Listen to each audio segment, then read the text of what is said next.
രക്ഷിതാവ് സ്നേഹത്തോടെ കാത്തിരിക്കുന്നുണ്ടല്ലോ. ഇന്നു തന്നെ യേശു നിന്നെ രക്ഷിപ്പാനായി കാക്കുന്നു.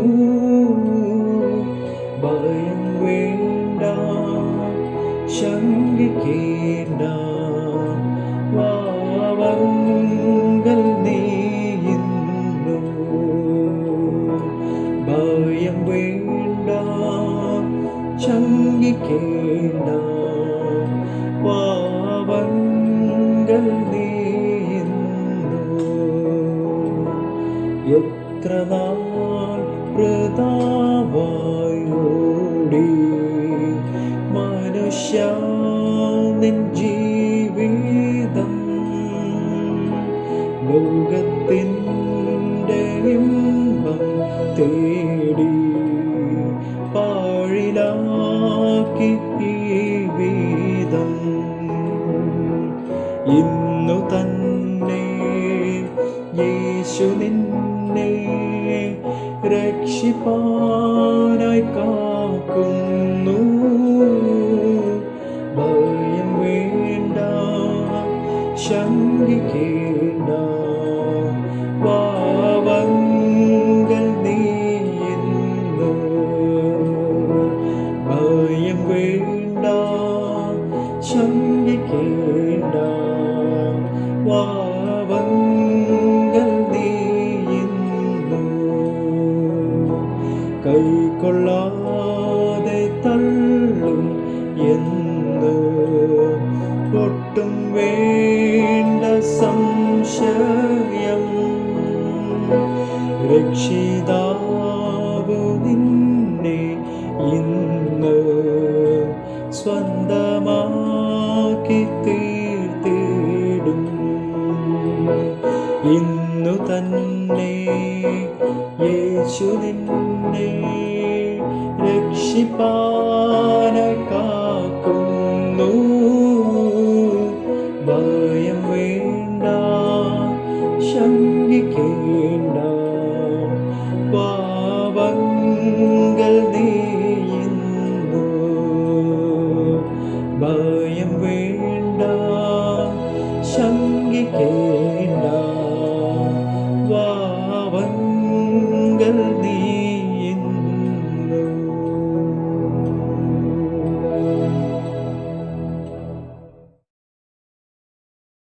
നമുക്ക് പ്രാർത്ഥിക്കാം. ഞങ്ങളുടെ കർത്താവും ദൈവവുമായുള്ളവേ, ജീവിതത്തിൻ്റെ ആരംഭങ്ങൾ യേശു ക്രിസ്തുവിലാകുന്നതിനാൽ നന്ദിയോടെ സ്തോത്രം ചെയ്യുന്നു. ഞങ്ങളുടെ ജീവിതയാത്രയിൽ വിശ്വാസത്തിൻ്റെ നായകനും പൂർത്തി വരുത്തുന്നതിനുമായ യേശു കർത്താവിൽ ലക്ഷ്യം വെച്ചുകൊണ്ട് മുന്നോട്ട് നീങ്ങുവാൻ ഈ വചന കേൾവി സഹായകമായി തീരണമെന്ന് യേശു ക്രിസ്തുവിൻ നാമത്തിൽ ചോദിക്കുന്നു. ദയയോടെ കേൾക്കണമേ. ആമേൻ.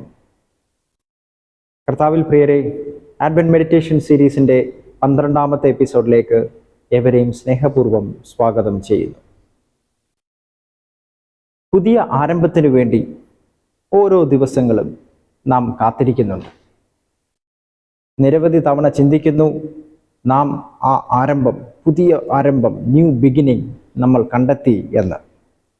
പക്ഷേ പിന്നീട് മനസ്സിലാകത്തുള്ളൂ, ഇല്ല, അതിൽ നിന്ന് അല്ലെങ്കിൽ അത് എന്നിൽ നിന്ന് നഷ്ടമായി എന്ന്.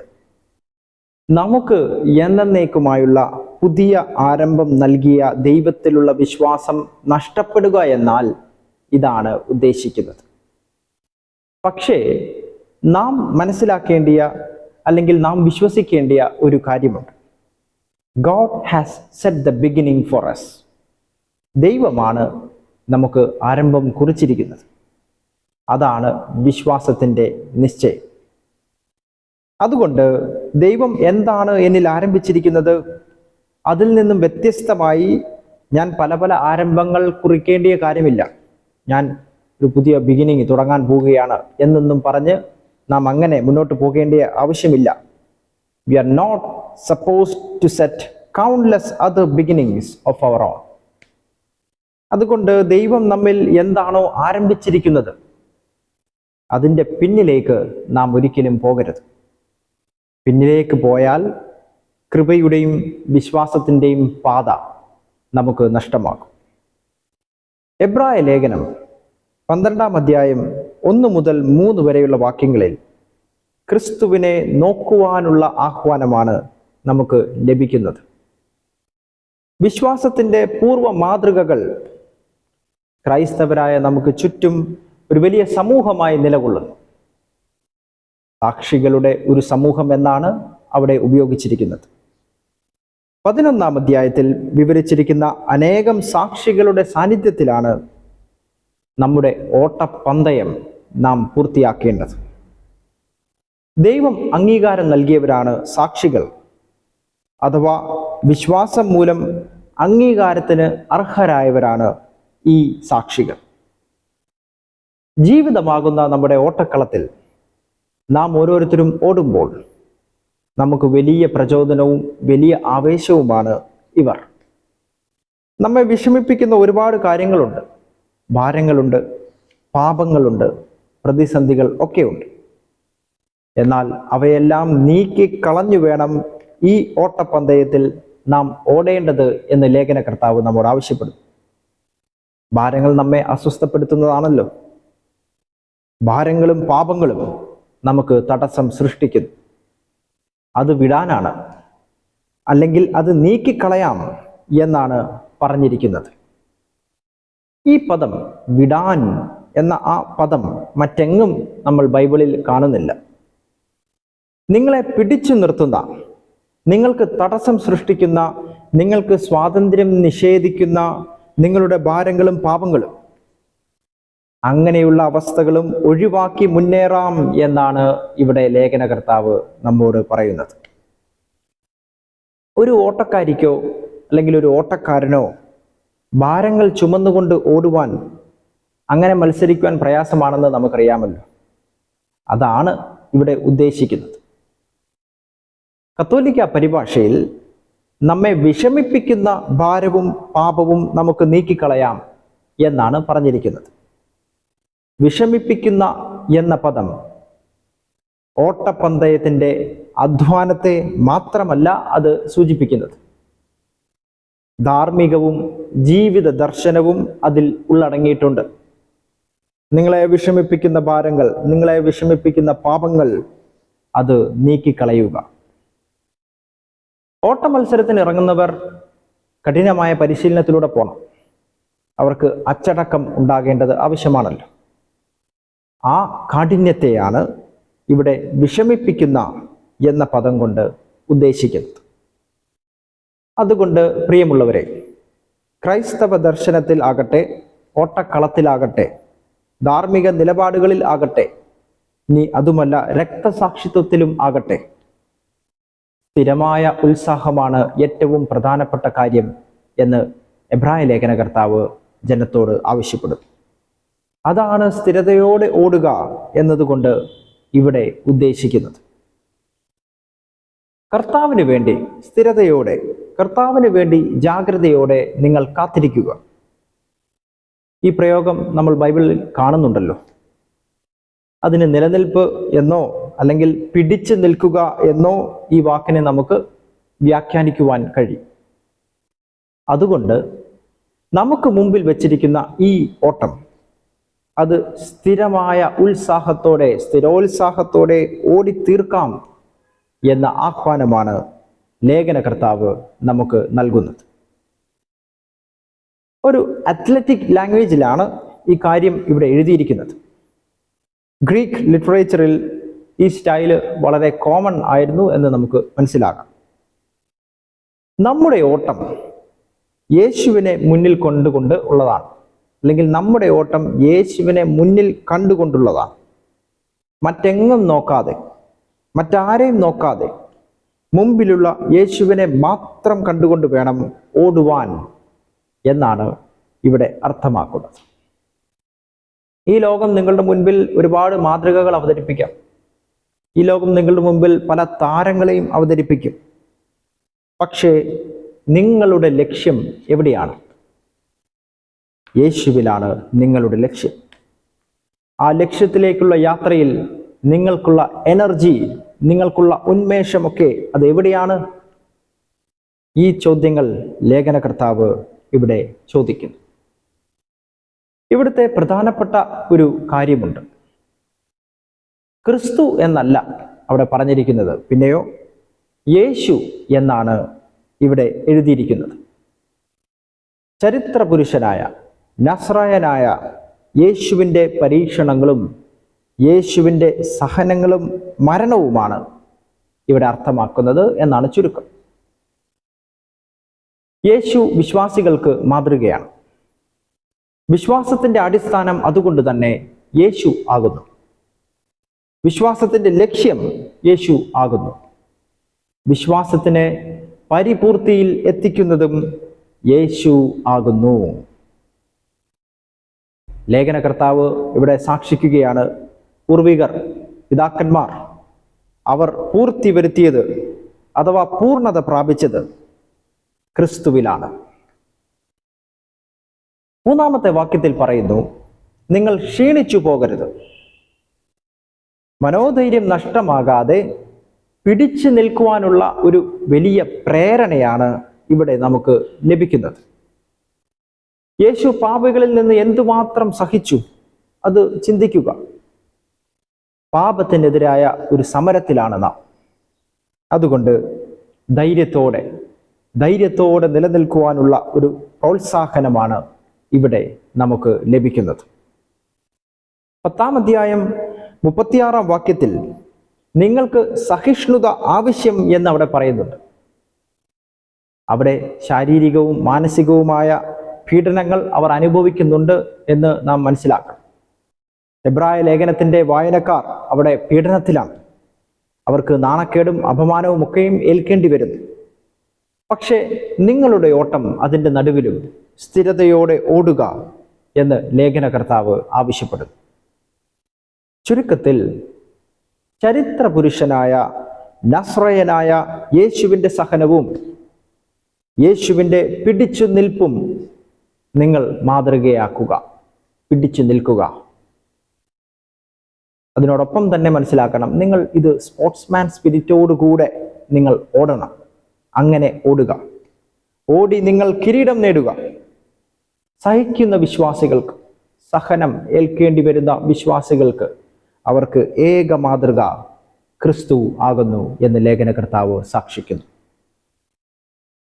144-ാം സങ്കീർത്തനത്തിൻ്റെ 2-ാം വാക്യത്തിൽ പറയുന്നുണ്ട്, എൻ്റെ ദയയും എൻ്റെ കോട്ടയും എൻ്റെ ഗോപുരവും എൻ്റെ രക്ഷകനും എൻ്റെ പരിചയും ഞാൻ ശരണമാക്കിയവനും എൻ്റെ ജനത്തെ എനിക്ക് കീഴാക്കി തരുന്നവനും അവൻ തന്നെ. ദൈവത്തിൻ്റെ രക്ഷയും ദൈവത്തിൻ്റെ നടത്തിപ്പും അനുഭവിച്ചറിഞ്ഞ ഒരു കവി, ആ കവിയുടെ നന്ദി നിറഞ്ഞ വാക്കുകളാണ് ഇത്. നാം ഓരോരുത്തരും യേശു ക്രിസ്തുവിൽ കൂടിയാണ് ഈ സാക്ഷാത്കാരം നേടുന്നതും ഈ സാക്ഷ്യം നമ്മൾ നടത്തുന്നതും. ഉയർത്തെഴുന്നേറ്റ യേശു ക്രിസ്തുവിൻ്റെ പ്രത്യക്ഷതയും പാപത്തിൻ്റെ മേലുള്ള യേശു ക്രിസ്തുവിൻ്റെ വിജയവും നിത്യതയുടെ ഉറപ്പും ഇതാണ് നമുക്ക് ലഭിച്ചിരിക്കുന്നത്. പ്രത്യാശയാൽ നിറയപ്പെട്ട പൗലോസ് അപ്പോസ്തലന്റെ സാക്ഷ്യവും ഇത് തന്നെയായിരുന്നു. എന്താണത് പൗലോസ് അപ്പോസ്തലൻ സാക്ഷിക്കുന്നത്? നമ്മുടെ കർത്താവായ യേശു ക്രിസ്തു മുഖാന്തരം നമുക്ക് ജയം നൽകുന്ന ദൈവത്തിന് സ്തോത്രം എന്നായിരുന്നു. പൗലോസ് അപ്പോസ്തലന്റെ കോട്ടയും പൗലോസ് അപ്പോസ്തലന്റെ ഗോപുരവും രക്ഷകനും പരിചയം എല്ലാം അത് യേശു ക്രിസ്തു ആയിരുന്നു.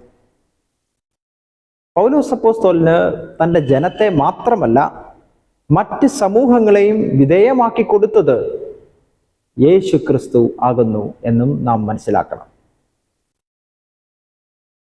ചക്രവർത്തിയായിരുന്ന നെപ്പോളിയൻ ബോണപ്പാർട്ട്, അദ്ദേഹം സകല പ്രതിബന്ധങ്ങളെയും നിശ്ചയദാർഢ്യത്തോടെ തരണം ചെയ്ത് വിജയം കൈവരിച്ച ലോക നേതാക്കളിൽ നെപ്പോളിയൻ പറയുന്നു, ഈഫൽ ഗോപുരം പോലെ ഉയർന്നു നിൽക്കുന്ന യേശു ക്രിസ്തുവിനെയാണ് താൻ കാണുകയും ആദരിക്കുകയും ചെയ്യുന്നത് എന്നാണ്. അദ്ദേഹത്തിന്റെ വാക്കുകളാണ് അതിന് സാക്ഷ്യം നൽകുന്നത്. നെപ്പോളിയൻ ബോണപ്പാർട്ട് പറയുന്നു, എത്രയോ ആളുകൾ എനിക്ക് വേണ്ടി മരിക്കാൻ സന്നദ്ധരായിട്ടുണ്ട്. പക്ഷെ തീ പാർന്ന കണ്ണുകളോട് കൂടിയ എൻ്റെ നോട്ടവും മൂർച്ചയുള്ള എൻ്റെ വാക്കുകളും എൻ്റെ ശരീര സാന്നിധ്യവും അതിലേക്ക് ആവശ്യമായിരുന്നു. എന്നാൽ ക്രിസ്തു ആകട്ടെ കഴിഞ്ഞ 18 നൂറ്റാണ്ടുകളായി മനുഷ്യരോട് ആവശ്യപ്പെടുന്നത് അസാധ്യമായ കാര്യങ്ങളാണ്.